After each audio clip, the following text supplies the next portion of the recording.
Hello friends, welcome to our education channel. So இன்றைக்கான வீடியோவில் நம்ம எதை பற்றி பார்க்க போகிறோம்னு கேட்டிங்கன்னா, சயின்ஸில் இருக்க 12th சாப்டர்னு நினைக்காதீங்க. ஸோ இந்த சாப்டர் கொஞ்சம் ஈஸியாக இருக்கும். ஸோ நம்ம ஈஸியாக இருக்க சாப்டர்லேருந்து கொஞ்சம் டஃப்பாக இருக்கிறதுல போகலாம். ஸோ அதனால் நம்ம ஃப்ரிக்ஷன் லெசன் தான் ஃபர்ஸ்ட் பார்க்க போகிறோம். ஸ்டெப் பை ஸ்டெப்பாக ஈஸியாக பார்க்கலாம். ஸோ மறக்காமல் நம்ம சேனலை சப்ஸ்கிரைப் பண்ணிக்கோங்க. இந்த லெசன் பிடிச்சிருந்தா மட்டுமே லைக் பண்ணுங்கள். எதனா குறைகள் இருந்தால் கீழே கமெண்ட் பண்ணுங்கள். ஸோ நம்ம இந்த சேனல் பேசிக்காக எஜுகேஷனுக்காக ஆரம்பிக்கிறாங்க. தமிழ்லையோ இங்கிலீஷ்லையோ உங்களுக்கு சொல்லிக் கொடுப்போம். ஸோ பிடிச்சிருந்தா மட்டும் சப்ஸ்கிரைப் பண்ணுங்க கைஸ். ஸோ வாங்க சாப்டருக்குள்ளே போகலாம், நிறைய பேச வேண்டாம். ஸோ இதோட சாப்டரோட லெசன் பேர் பார்த்திங்கன்னா ஃப்ரிக்ஷன்ன்ற லெசன் தான் இது. ஸோ இது எப்படி சொல்கிறது, கிளாஸ் 8ஓட 12th சாப்டர் இது ஃப்ரிக்ஷன் லெசன். இந்த லெசன் எனக்கு ஈஸியாக புரியும். ஸோ யாரும் வரி பண்ணாதீங்க, ஈஸியாக புரியும் இந்த சாப்டர். ஸோ இங்கே ஃபர்ஸ்ட் நம்ம படித்து தான் எக்ஸ்பிளைன் பண்ண போகிறோம் ஒரு பேராகிராஃப்க்கும். ஸோ இங்கே பார்த்தீங்கன்னா இங்கே என்ன சொல்கிறாங்கன்னா, ஃபிக்ஷன் இன்ட்ரொடக்ஷன் இப்போ நம்ம படிச்சிடலாம். முதல்ல இன்ட்ரொடக்ஷன் எப்பயுமே ஒரு சாப்டரில் படிக்கிறது ரொம்ப முக்கியம். ஸோ இங்கே என்ன கொடுத்துருக்காங்க பாருங்கள். You might have seen a driver of a car or a truck slowing down the vehicle at a traffic signal. You do slow down your bike cycle whenever needed by applying brakes. Have you ever thought why a vehicle slows down when a brakes are applied? நீங்கள் எப்போனா நினச்சிருக்கீங்களா? நான் உங்ககிட்ட இந்த கேள்வி கேட்குறேன். Bike எதனால் vehicles slow ஆகுது, break பண்ணி எதனால் அவங்களோட வெஹிக்கல்ஸை ஸ்லோ பண்ணுறாங்க? Not only vehicles, any objects moving over the surface of another subject slows down when no external force is applied on it. So எல்லா வெஹிக்கலும் ஸ்லோ டவுன் ஆகும். எக்ஸ்டர்னல் ஃபோர்ஸ் அதில் அப்ளை ஆனால் எல்லா வெஹிக்கலும் அதில் ஸ்லோ ஆகும். Finally it stops. கண்டிப்பாக ஃபைனலாக பிரேக் அடித்தோன்னா ஃபைனலாக ஒரு வெஹிக்கல் ஸ்டாப் ஆகிடும், கரெக்டில்? ஸோ ஃபைனலாக அந்த வெஹிக்கல் ஸ்டாப் ஆகிடும். அதுக்கப்புறம் பார்த்தீங்கன்னா, have you ever seen a moving ball on the ground stopping after some time? பார்த்துருக்கீங்களா அதை? இப்போ நம்ம ஒரு ஃபோர்ஸ் அப்ளை பண்ணி நம்ம எவ்வளோ தள்ளுறோமோ அந்த பாலை, அவ்வளோ ஃபோர்ஸு தான் அந்த டிஸ்டன்ஸ் தான் வரும். ஸோ இதுக்கு நம்ம ஃபார்முலாலாம் இருக்குது, இதில் அப்போ லேட்டரில் பார்க்க போகிறோம் சாப்டருக்குள்ளேயே. ஸோ இதில் நம்ம எவ்வளோ ஃபோர்ஸ் அப்ளை பண்ணுறோமோ அவ்வளோ டிஸ்டன்ஸ் தான் அது ட்ராவல் பண்ணோம். ஸோ அது இங்கே சொல்கிறாங்க அதை.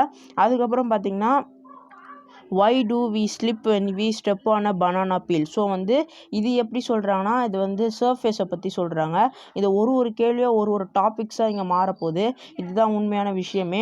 why is it difficult to walk on a smooth and wet floor? இதுவும் ஃப்ரிக்ஷனை பற்றி தான். ஸோ ஃப்ரிக்ஷன் பற்றி தான் இந்த 2 கொஷினும் கேட்டிருக்காங்க.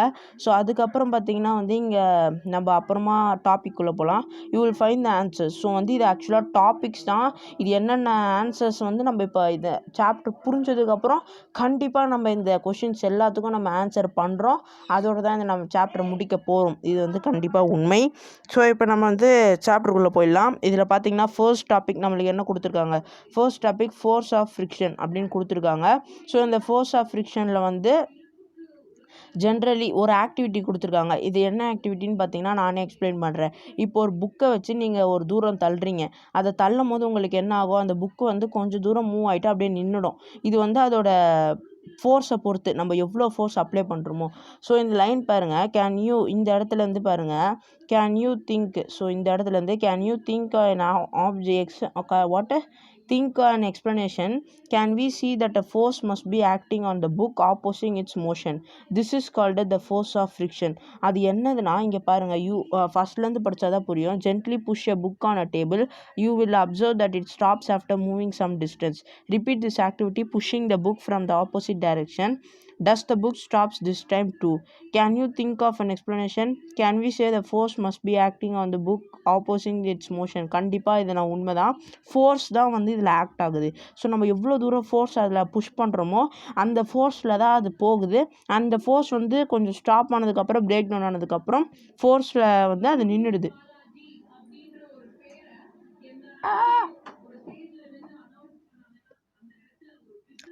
ஸோ அந்த ஃபோர்ஸில் அது நின்றுடுது.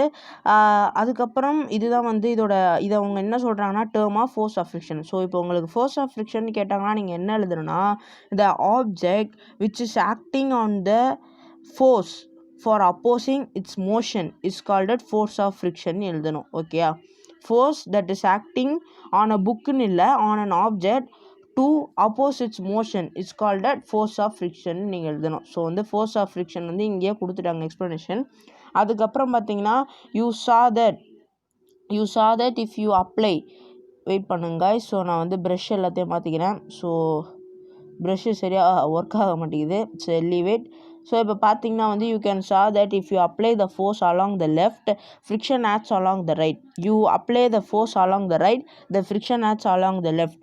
ஸோ நான் வந்து இப்போ ஒரு புக் இருக்குன்னு வச்சுக்கோங்களேன். அந்த புக்கோட ரைட் கார்னர்லேருந்து தள்ளினா லெஃப்ட் சைடு மூவ் ஆகும், லெஃப்ட் கார்னர்லேருந்து தள்ளினா ரைட் சைடு மூவ் ஆகும். ஸோ ஃபோர்ஸ் எங்கே ஆக்ட் ஆகுது? ஃபோர்ஸை நம்ம எங்கேருந்து ஃபஸ்ட்டு தள்ளுறோம்? ஸோ ஃபோர்ஸை நம்ம ஃபர்ஸ்ட்டு தள்ளுறது பார்த்திங்கன்னா லெஃப்ட் ஹேண்ட் சைட்லேருந்து தான் தள்ளுறோம். ஸோ லெஃப்ட் ஹேண்ட் சைடில் தள்ளும் போது ரைட் ஹேண்ட் சைடு மூவ் ஆகுது. ரைட் ஹேண்ட் சைடில் வந்து நம்ம ஃபோர்ஸ் அப்ளை பண்ணோம்னா லெஃப்ட் ஹேண்ட் சைடு மூவ் ஆகுது. ஸோ ஜெட்டு எப்படி பறக்குது? ராக்கெட்டுக்கு வந்து கீழே ஃபோர்ஸை நம்ம கொடுக்குறோம், மேலே வந்து அது பறந்து போகுது. இதுதான் எக்ஸாம்பிள்ஸ் காய்ஸ். ஸோ இதெல்லாம் நோட் பண்ணி வச்சுக்கோங்க. ரொம்ப முக்கியமான இதெல்லாம் எக்ஸாம்பிள்ஸாக எழுத வேண்டியது வரும் ஃப்ரிக்ஷனில், ஃபோர்ஸில். ஸோ அதுக்கப்புறம் பார்த்தீங்கன்னா இந்த above activity the force of friction acts belong the surface of the book and the surface of the table. In the friction the same for the all surfaces. Does it depend on the smoothness of the surfaces? Let us find out. அதாவது friction வந்து ஸ்மூத்னஸை depend பண்ணி இருக்கா, அதை வந்து find out பண்ண போகிறோமா, அதுக்குன்னு ஒரு ஆக்டிவிட்டி கொடுத்துருக்காங்க. Factors affecting the friction. எந்தெந்த இந்த important topic wise factors affecting the friction, இதுக்குள்ளே நம்ம நிறைய சப் டாபிக்ஸ் பார்க்க போகிறோம். ஸோ இதில் நான் கொடுக்குறேன், ஒரு நோட்ஸ் மட்டும் கொடுக்குறேன், அந்த இதெல்லாம் நோட் பண்ணிக்கோங்க. அதுக்கப்புறம் பார்த்தீங்கன்னா இதில் ஆக்டிவிட்டி ஒன்று கொடுத்துருக்காங்க. Tie a string around a brick, pull the brick by a spring balance.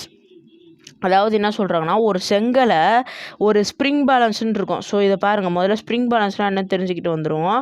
So spring balance என்னென்னு பார்த்தீங்கன்னா, spring balance is a device used for measuring the force acting on an object. It consists of a coiled spring which gets stretched out when a force is applied to it. Stretching of the spring is measured by the pointer moving on a graded scale. The reading on the scale gives the magnitude of the force. ஆக்சுவலாக என்னதுன்னா spring பேலன்ஸ்னால் காயிலாங்கடைக்கு போவீங்களா? So காயிலாங்கடையில் வந்து ஒரு spring balance மாதிரி இப்போலாம் புதுசாக எடுத்துகிட்டு வந்துட்டாங்க, இப்போ தான் அதை யூஸ் பண்ணுறாங்க. ஸோ வந்து அதில் எவ்வளோ ஃபோர்ஸ் மெஷர் ஆகுதுன்னா அதில் கால்குலேட் ஆகும். ஸோ அந்த ஃபோர்ஸை வந்து இவங்க கிலோகிராமாக கணக்கு பண்ணிப்பாங்க. ஸோ ஓகே, இது மாதிரி தான் வந்து அந்த காயிலாங்கடை கடைங்கெல்லாம் வெயிட் போட்டு நம்மளுக்கு வந்து சாமானுக்கு எவ்வளோ அமௌண்ட்னு கொடுக்குறாங்க. ஸோ அதுதான் ஸ்ப்ரிங் பேலன்ஸ். ஸோ இங்கே பாருங்கள், இமேஜில் பாருங்கள். ஸோ இங்கே என்ன பண்ணுறாங்க, ஸ்ப்ரிங் பேலன்ஸில் செங்கலை கட்டி இழுக்கிறாங்க ஒரு கயிறு போட்டு. ஸோ இதில் எவ்வளோ ஃபோர்ஸ் வந்து நம்ம அப்ளை பண்ணுறாங்க. You need to apply some force. Note down the reading on the spring balance when the brick just begins to move. It gives you a measure of the force of friction between the surface of the brick and the floor. So ஒரு force வந்து நம்மளுக்கு கண்டிப்பாக கொடுக்கும், அதுதான் force of friction. So புரியுதா? இதை வந்து நம்ம டீட்டெயிலாக எக்ஸ்பிளைன் பண்ணுறாங்க ஃபோர்ஸ் ஆஃப் ஃப்ரிக்ஷனை பற்றி. Now wrap a piece of polythene. So இங்கே வந்து சர்ஃபேஸை பற்றி எக்ஸ்பிளைன் பண்ணுறாங்க. Now wrap a piece of polythene. இங்கே பாருங்கள், சர்ஃபேஸில் வச்சு தான் எடுக்கிறாங்க. ஸோ எது சர்ஃபேஸ்னால் அது இந்த சிமெண்ட்டு தரை இருக்குல்ல, இந்த இடம் தான் வந்து சர்ஃபேஸு. இதில் வந்து இதை பிடிச்சி இழுக்கிறாங்க. கரெக்டாக? ஸோ இழுக்கிறாங்க, இதில் எவ்வளோ ஸ்பீடாக வருது, எவ்வளோ தூரத்தில் மெஷரில் வருதுன்னு இதை பார்க்குறாங்க. அதுக்கப்புறம் என்ன பண்ண சொல்கிறாங்கன்னா பாலித்தீன் கவரை காட்டி அதுலேருந்து வழியாக இழுக்க சொல்கிறாங்க. அதில் எவ்வளோ ரீடிங் எடுக்கிறாங்கன்னு பார்க்குறாங்க. இது ரெண்டுத்துக்கும் என்ன ரீசன்னு கேட்குறாங்க, டிஃப்ரென்ஸ் என்னன்னு கேட்குறாங்க. The repeat this activity by a piece of jute கேட்குறாங்க.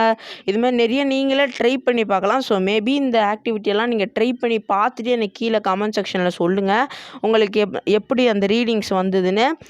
மேபி நீங்கள் வந்து இதில் வெயிட்டில் கூட வச்சு பார்க்கலாம். அது ஸ்ப்ரிங் பேலன்ஸ் இருந்தால் ட்ரை பண்ணுங்கள், இல்லைனா வேணாம் காய்ஸ். ஸோ அதுக்கப்புறம் பார்த்தீங்கன்னா இதில் வந்து ஆக்டிவிட்டி 12.3 இருக்குது. Make an inclined plane on smooth floor. So இந்த ஆக்டிவிட்டீஸ்லாம் நீங்களே படித்து பாருங்கள். ஸோ இப்போ நம்ம டேரெக்டாக லெசனுக்குள்ளே போகலாம். அதுக்கப்புறம் இங்கே என்ன பண்ணுங்கன்னா, இப்போ வந்து நம்ம அஃபெக்டிங் ஆஃப் ஃப்ரிக்ஷனை பார்த்துட்ருக்கோம். Does a distance covered by depend on the nature of the surface on which the cell moves. கிடையாது. Could the smoothness of the surface of cell also affect the distance traveled by it? கண்டிப்பாக. Okay, so இதில் பார்த்தீங்கன்னா friction is caused by the irregularities on two surfaces in contact. Even those surfaces which appears very smooth have a large number of minute irregularities on them. Friction figure 12.3. இங்கே பாருங்கள் irregularities எவ்வளோ இருக்குன்ட்டு இந்த சர்ஃபேஸில். ஆனாலும் இங்கே என்ன சொல்கிறாங்கன்னா, when we attempt to move any surface we have to apply a force. கண்டிப்பாக ஒரு அப்ளை பண்ணோம் இன்டர்லாக்கிங்கை தவிர்க்கிறதுக்கு. So to over come interlocking என்னென்னா, ஸோ இந்த சர்ஃபேஸ் இந்த இடம் இருக்குல்ல, இந்த கடக்கு முடக்குன்னு ஒரு இடம் இருக்குல்ல, இந்த கடக்கு முடக்குன்னு, ஸோ இந்த இடத்துல போயிட்டு நம்மளோட எது வந்து இன்டர்லாக் ஆகிடக்கூடாது. ஸோ அது வந்து அங்கே போய் செட்டில் ஆகிடும். ஸோ அதுக்கப்புறம் நகராது. ஸோ அதனால் அவங்க என்ன சொல்கிறாங்கன்னா, ஒரு குறிப்பிட்ட ஃபோர்ஸை வந்து நம்ம இங்கேருந்து புஷ் பண்ணி விட்டோன்னா ஸ்ட்ரெயிட்டாக இன்டர்லாக்கிங்கில் அப்படியே தவிர்த்து போயிடும் வெளில. ஸோ இங்கே வந்து இன்டர்லாக் ஆகிறதுக்கான வாய்ப்பு இருக்காது. ஸோ அதை தான் இங்கே சொல்கிறாங்க. இதுவும் உங்களுக்கு டீட்டெயிலாக புரிஞ்சிருக்கும்னு நினைக்கிறேன். இதையும் நீங்கள் வந்து ட்ரை பண்ணி பாருங்கள். ட்ரை பண்ணி பார்த்துட்டு எப்படி இருக்குன்னு சொல்லுங்கள். We see that the friction is caused by interlocking of irregularities. ஆமாம், கண்டிப்பாக ஃப்ரிக்ஷன் வந்து இன்டர்லாக்கிங்கால் தான் காசு ஆகுது. அதுக்கப்புறம் it is obvious that the force of friction will increase if the two surfaces are pressed harder. You can experience it by dragging a mat when nobody is sitting on it and when a person is sitting on it. So வந்து இது வந்து ஒரு பெட்டின்னு வச்சுக்கோங்க. இதில் வந்து ஒரு பையன் உக்காண்ட்ருக்கும் போது நீங்கள் இதை வந்து ட்ராக் பண்ணுறதும், ஒரு மனுஷன் இங்கே உக்காண்ட்ருக்கான், உக்காண்ட்ருக்கும் போது இந்த பையன் இழுக்கிறதும், இது வந்து ஏன்னு வச்சுக்கோங்க, இவர் வந்து பின்னு வச்சுக்கோங்க. ஏ வந்து இந்த பையனை தள்ளுறதும், இதுவே வந்து அந்த ஆள் இல்லாமல் ஏ வந்து தன்னந்தனியாக இந்த பெட்டியை தள்ளுறதும், இது வந்து ஆப்ஜெக்ட்னு வச்சுக்கோங்க, ஓன்னு வச்சுக்கோங்க. ஆப்ஜெக்டை தள்ளுறதோ எவ்வளோ ஈஸியாக இருக்கும். இதில் வந்து லெஸ் ஃபோர்ஸ் தான் இவன் வந்து அப்ளை பண்ண வேண்டியதாக இருக்கும் இந்த டைமில். எல்இ போட்டால் லெஸ்ஸு. ஸோ இதுவே வந்து ஒரு பர்சன் வந்து இங்கே உக்காந்துட்டு இருந்து இந்த ஆப்ஜெக்டை வந்து இவர் தள்ளணும்னா இங்கே வந்து ரொம்ப ஹையாக இருக்கணும். எச்ஐன்னு போட்டால் ஹை. ஓகேயா? ஸோ இதையும் நீங்கள் உங்களுக்கு புரிஞ்சிருக்கோன்னு நினைக்கிறேன். இதுதான் கான்செப்ட். ஸோ இதெல்லாம் என்ன கான்செப்ட்னா அஃபெக்டிங் ஃப்ரிக்ஷன். ஸோ ஃப்ரிக்ஷன் எதனாலலாம் அஃபெக்ட் ஆகுது, இதனால தான் கண்டிப்பாக அஃபெக்ட் ஆகும். Recall your experience when last time you moved a heavy box. இதை கண்டிப்பாக நீங்கள் வந்து எக்ஸ்பீரியன்ஸ் பண்ணியிருப்பீங்க. ஸோ இந்த பேராகிராஃப் நீங்கள் படித்து பாருங்கள். அடுத்த பேராகிராஃப் பார்த்தீங்கன்னா, the force required to overcome friction at the instant an object starts moving from the rest is a measure of static friction. On the other hand, the force required to keep object moving with the same speed is measuring of a sliding friction. So இது எல்லாமே important guys, கண்டிப்பாக important. force required to overcome friction at instant an object starts moving from rest. அதாவது என்னதுன்னா, ஒரு object வந்து ஃபுல்லாக ரெஸ்ட்டில் இருக்குது, ஒரு டப்பா ஃபுல்லாக ரெஸ்ட்டில் இருக்குது, அதை நீங்கள் மெஷரிங்கை வந்து ஸ்டார்ட்டாக மூவ் பண்ணுறீங்க. இப்போ தான் ரெஸ்ட்டில் இருக்க ஆப்ஜெக்டை நீங்கள் இப்போ தான் ஃபோர்ஸ் கொடுத்து மூவ் பண்ணுறீங்கன்னா அது வந்து ஸ்டாட்டிக் ஃப்ரிக்ஷன் காய்ஸ். ஸோ இது வந்து நோட் பண்ணிக்கோங்க இங்கேருந்து இங்கே வரைக்கும். அதுக்கப்புறமா இன்னொன்று சொல்கிறாங்க ஸ்லைடிங் ஃப்ரிக்ஷன். அதில் என்ன, force required to keep object moving the same speed. Already ஒரு ட்ரக் ஒரு ஸ்பீடாக போயிட்டுருக்கு, அதே ஸ்பீடில் மெயின்டைன் பண்ணோன்னா அதுதான் வந்து ஸ்லைடிங் ஃப்ரிக்ஷன். ஸோ இது ரெண்டுமே புரிஞ்சிடும். அதே ஸ்பீடில் மெயின்டைன் பண்ணுற ஸ்லைடிங் ஃப்ரிக்ஷன். ரெஸ்ட்டில் இருக்க ஆப்ஜெக்ட் ஃபஸ்ட்லேருந்து ஃபோர்ஸை கொடுத்து கஷ்டப்பட்டு மூவ் பண்ணுறது static friction. When the box starts sliding, the contact points on its surfaces do not get enough time to lock into the contact points on the floor. So the sliding friction is slightly smaller than the static friction. இதுவும் one வேர்ட்ஸில் கேட்பாங்க. Sliding friction is slightly smaller than the static friction. இதை underline பண்ணி வச்சுக்கோங்க. ரொம்ப ரொம்ப இம்பார்ட்டண்டான point. Sliding friction static ஃப்ரிக்ஷனோட கம்மி. So அதுக்கப்புறம் பார்த்திங்கன்னா இந்த லாஸ்ட் டாப்பிக்கோட நம்ம முடிச்சிடலாம். இதை வந்து பார்ட் 2ல் பார்க்கலாம். இப்போ வந்து ஃப்ரிக்ஷனை நெசசரி எவில்னு இருக்குல்ல. Recall now some of your experiences is easier to hold a kulhar. குல்ஹார்னா ஒரு பாட் காய்ஸ். இது வந்து நார்த் சைடில் சொல்லுவாங்க, ஒரு pot or a glass tumbler. Suppose the outer surface of a tumbler is greasy. ஒரு டம்ளர் வந்து கிரீஸியாக இருக்குன்னா உங்களால் தொட முடியாது, சத்தியமாக தொட முடியாது. அதுவும் ஸ்டீல்லலாம் இருந்தால் வலிக்கிட்டு போவோம். குக்கிங் ஆயிலே அதுலேயே வந்தாலும் கண்டிப்பாக வலிக்கிட்டு போவோம். அதுக்கப்புறம் it become easier to more difficult to hold it. கண்டிப்பாக டிஃபிகல்ட்டாக தான் இருக்கும். Just think what would be possible to hold the glass at last if there is no friction. ஃப்ரிக்ஷனே இல்லைனா ஹோல்டே பண்ண முடியாது, சுத்தமாக கீழே போய் தான் விழும். அதுதான் முக்கியமானது. ஃப்ரிக்ஷன் வந்து அதிகமாகவும் இருக்கக்கூடாது, கம்மியாகவும் இருக்கக்கூடாது. இதுதான் என்னோடய பாயிண்ட். இது வந்து முக்கியமான பாயிண்ட். இது ஃப்ரிக்ஷன் வந்து அதிகமாகவும் இருக்கக்கூடாது, கம்மியாகவும் இருக்கக்கூடாது. இந்த பாயிண்ட் வந்து நோட் பண்ணி வச்சுக்கோங்க. அதுக்கப்புறம் recall also how difficult it's to move. கண்டிப்பாக செம்ம டிஃபிகல்ட் கைஸ். வெட் மட்டி ட்ராக்கை வந்து டிஃபிகல்ட் பண்ணுறது ரொம்ப டிஃபிகல்ட். அதுக்கப்புறம் வெட் மார்பிள் ஃப்ளோர்லேயும் ரொம்ப டிஃபிகல்ட் தான் அதை மூவ் பண்ணுறது. Can you imagine being able to walk at all. கண்டிப்பாக ஃப்ரிக்ஷன் இல்லைனா நடக்க முடியாது. நம்ம வலிக்கு கீழே விழ மாட்டோம், அப்படியே கீழே விழுந்துடும் ஃப்ரிக்ஷன் இல்லைனா. ஏன்னா அந்த grip இல்லைனா சுத்தமாக யாராலையும் எதுவுமே பண்ண முடியாது. அதுக்கப்புறம் you could not write with pen or pencil if there is no friction. அதுவும் உண்மை.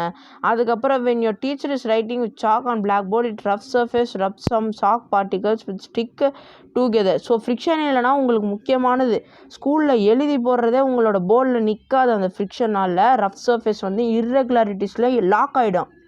லாக் ஆகிறதுனால அது வந்து எழுத்தாக அப்படியே உங்களுக்கு தெரியுது. அங்கே வந்து அப்போ எவ்வளோ இர்ரெகுலாரிட்டிஸ் இருக்குன்னு பார்த்துக்கோங்க ஒரு போர்டில், பிளாக் போர்டில். அதனால தான் வந்து சாக் பீஸ் வந்து அங்கே போய் மாட்டிக்குது. மாட்டினதில் உங்களுக்கு அப்படியே போர்டில் பார்க்கும்போது CHALK சாக் அப்படின்னு எழுதுறாங்கன்னா அது காட்டும். அவ்வளோதான்.